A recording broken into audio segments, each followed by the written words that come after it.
나경원 저출산고령사회위원회 부위원장과 대통령실이 저출산 대책을 놓고 불협화음을 냈죠. 나 부위원장이 아이디어 차원에서 내놓은 대출 탕감안에 대해서 대통령실이 이례적으로 정책 기조와 맞지 않다며 공개적으로 비판을 한 건데요. 용산에선 나 부위원장의 해촉설까지 나오고 있습니다. 정치권에선 대통령실이 나 부위원장에게 당대표 도전은 안 된다는 경고장을 보낸 거란 해석도 나오고 있는데 관련 내용을 정치인사에 대해서 짚어봅니다.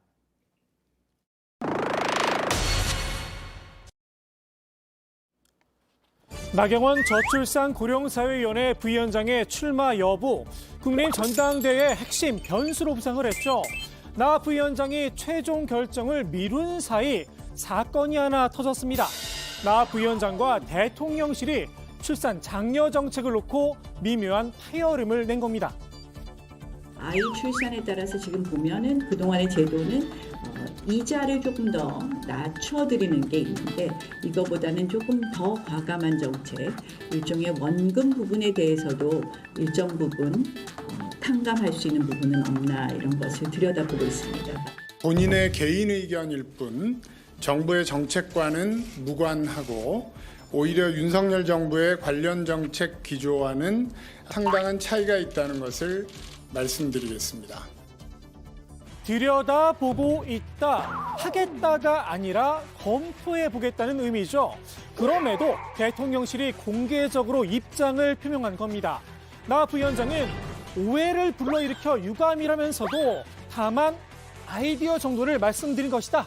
검토해볼 만한 가치가 있다. 본인의 생각을 완전히 굽히지는 않았습니다.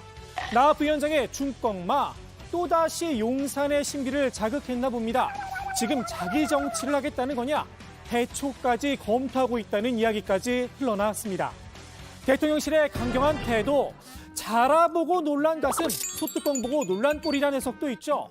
주 52시간 근무제 월 단위 개편, 초등학교 만 5세 입학, 대통령실과 실무장관이 엇박자를 내며 국정 지지율에 직격탄을 맞았던 쓰린 기억이 있다는 겁니다. 특히 당권주자들 사이에서 조율이 부족했다는 지적이 나왔습니다. 정부직의 그 일을 맡아 있는 입장에서의 경우에는 자신의 고유 업무에 대해서 말하는 거 하나하나가 조심스러운 거죠. 사전 조율이 좀 더 있었으면 좋았을 텐데 하는 그런 아쉬움이 있습니다. 제가 110대 국정과제 그때 만들 때 모든 것을 발표하기 전에 대통령님과 하나씩 조율을 했습니다. 그래서 모두 다 이제 공감대를 형성하고 그래서 발표를 한 겁니다. 그러니까 그 과정 중에 아무런 문제가 없었죠. 근데 아마 이번에는 어떤 연유인지는 알 수는 없습니다만 아마 그런 과정이 좀 미흡했지 않았나 싶고요. 반면 어디까지나 아이디어 차원이 아니었느냐, 대통령실 대응이 너무 과했다는 총평도 따랐는데요. 대통령실의 저런 과도한 압박이 오히려 대통령실이 원하는 정치적 방향과 전혀 다른 결과로 몰아가는 제가 볼 때 정무적 감각이 별로 없는 행위였다. 대통령실이 원한 정치적 방향, 이른바 친윤 후보 교통정리가 아니냐는 겁니다. 나경원 의원이 잘못한 건 맞아요. 그렇게 까칠하게 할 필요가 있나. 당권 분립된 나라에서 대통령의 의중은 아니라고 저는 믿고 싶어요. 믿고 싶은데 선거 게임 맞습니다. 대통령의 의중, 이른바 윤심까지 거론이 됐는데요. 나 부위원장과 대통령실이 부딪힌 내용도 내용이지만 시점도 참 미묘했습니다. 공교롭게도 나 부위원장이 마침내 출마의 결심을 굳힌 듯한 발언 직후에 나왔죠.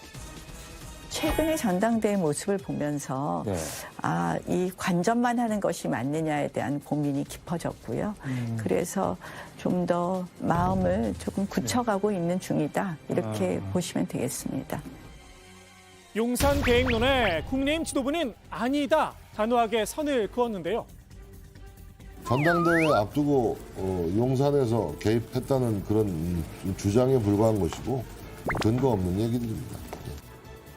의도야 어찌 됐든 결과적으로 용산이 개입한 꼴이 됐는지도 모르겠습니다.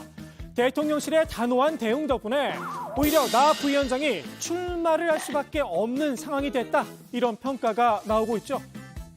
여기서 이제 스톱해버리면 예. 이것도 아닌 저것도 아닌 말 그대로 나경원의 어떤 정치적 상징성이 완전히 사그라드는 저는 그런 우회에 빠질 거라고 보여집니다. 자, 다시 한번. 당원들의 높은 지지를 받고 있는 후보가 외압에 못 이겨 출마를 포기한다면 정치인의 사명을 저버린 것처럼 보일 수 있다는 겁니다. 지지층 여론조사에서 굉장히 높은 랭킹을 차지하고 계시고 그렇다면 여기에 대해서 응답하는 것도 전 정치인의 사명이라고 생각해요. 저희가 왕정 국가도 아니고 당심을 등에 업고 나 부위원장이 제2의 유승민이 될 수도 있다는 말까지 나왔습니다. 유승민까지는 좋아. 워낙 뭐 여러 가지 문제를 일으켰는데 반대하는 분들이 꽤 있으니까 상안에서. 여론조사에서 유승민 의원은 당심에서 이미 물어버려졌잖아요. 그런데 당심에서 1등인 후보를 이런 식으로 한다? 그것은 이제 당심, 소위 당원들이 폭발하는 거죠. 잘못하면은 오히려 제2의 유승민이 나올 가능성이 있다. 그래서일까요? 친윤계에서 일제히 나경원 때리기에 나섰죠. 그동안은 주어진 직책에 충실하라 점잖게 견제를 해왔는데요. 저는 정치는 좀 진중하고 길게 보는 게 맞다고 봅니다. 저는 정치인으로서 유의미한 일에 좀 더 많은 집중을 해주셨으면 하는 바람도 저는 개인적으로 있습니다. 이젠 공세 수위를 한껏 끌어올려 단도직입적으로 직격을 했습니다. 지지하는 현역 의원이 한 명도 없는 분이 지금 지지율이 조금 높다고 대통령의 뜻에 반하는 행동을 하는 건 결코 바람직한 정치 행위라고 볼 수 없습니다. 나 부위원장의 방어, 청년 당원들이 나섰는데요. 윤심에 의해 모든 것이 결정되는 답정너 전당대는 안 된다며 나 부위원장의 출마를 촉구했습니다. 여론조사 당원 지지율 압도적 1위인 후보의 출마를 저지하기 위한 인위적 정치 공세가 있는가 하면 대통령실이 직접 후보 교통 정리를 한다는 등의 온갖 안 좋은 소식들이 계속되고 있습니다. 여론조사 당원 지지율 압도적 1위인 나경원 전 원내대표께서는 국민의힘 당대표 후보로 출마해 주십시오. 그런데 말입니다. 이 소통관 기자회견 국민의힘 최승재 의원이 자리를 마련해 줬다고 하는데요.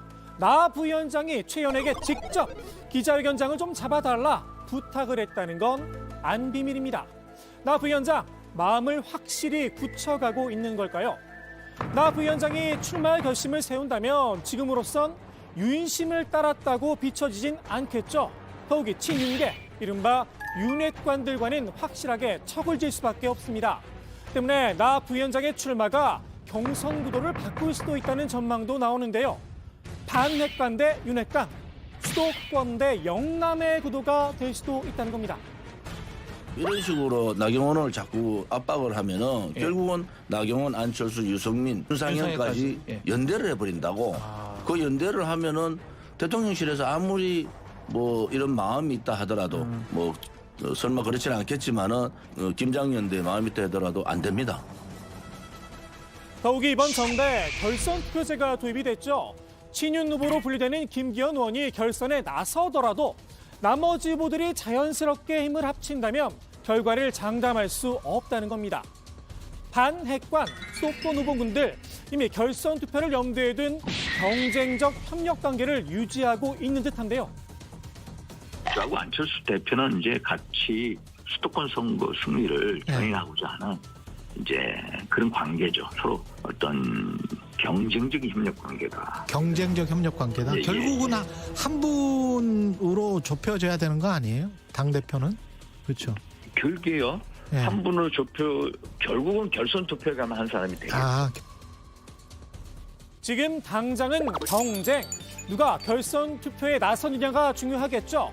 각자의 색깔 내기에 주력했습니다. 안철수 의원 오늘 공식 출마 선언하며 수도권을 키워드로 삼았는데요. 수도권이란 단어를 11차례나 언급했습니다. 지난 총선은 수도권의 패배였습니다. 수도권 121석 중 17석만 건져 소수 여당으로 쪼그라든 것입니다. 이번 총선도 수도권이 승부처입니다. 수도권입니다. 수도권으로 수도권이라는 수도권 승리를 이끌 적임자 바로 본인이란 겁니다. 다만 안 의원이 수도권보다 더 강조한 말이 있었는데요. 바로 윤석열 대통령의 이름이었습니다. 무려 16차례나 윤 대통령의 이름을 거론했습니다. 윤석열 대통령 힘에 기대는 대표가 아니라 윤석열 대통령께 힘이 되는 대표가 되기 위해 출마합니다. 윤석열 후보와 윤석열 정부, 윤석열 대통령 연대 보증인입니다. 친윤 후보까진 아니더라도 비윤 후보라는 딱지는 떼고 싶은 듯한데요. 최근엔 대통령 관저에 초대를 받은 사실도 알려졌죠. 안 의원에게 친윤파를 한다는 날선 공세를 받았던 김기현 의원. 이때다 싶었나 봅니다. 받은 그대로 안 의원에게 되돌려줬습니다. 저한테 대해서는 자꾸 윤심팔이라고 그러시더니 또 어떤 분은 자기가 관제에 초청받았다고 스스로 얘기하면 그게 진짜 윤심팔이 아닌가요? 안 의원은 앞서 김장 연대를 놓고 3월이면 김장김치가 쉰다고 꾸짖기도 했죠. 김 의원은 김치 냉장고가 있다 응수를 했는데요. 조금 부족했다고 생각했던 걸까요? 다른 반찬들도 있다 열거를 했습니다. 제가 지금 선거 캠페인을 벌이는 것은 김장연대 캠페인이 아니고요. 예. 비빔밥 캠페인입니다. 아, 비빔밥. 그중에 김장도 들어있고요. 된장찌개도 들어있고요. 국도 있고요. 밥도 있고요. 김도 있고 다 있습니다. 그중에 김치만 가지고 자꾸 말씀하시는데 옆에는 된장찌개가 안 보이시는가 봐요. 김 의원이 내일 강성 보수 유튜버 신혜식 신혜한수 대표의 최고위원 선거 캠프 개소식에 참석한다고 하는데요. 준비한다던 찌개가 신 대표였던 건가 싶기도 합니다. 오늘의 정치인사이드 이렇게 마무리합니다. 샐러드 파스타 듣도 보도 못한 이런 거 말고 다른 거. 오늘 저녁엔 탕 없습니까? 탕 멀큰하게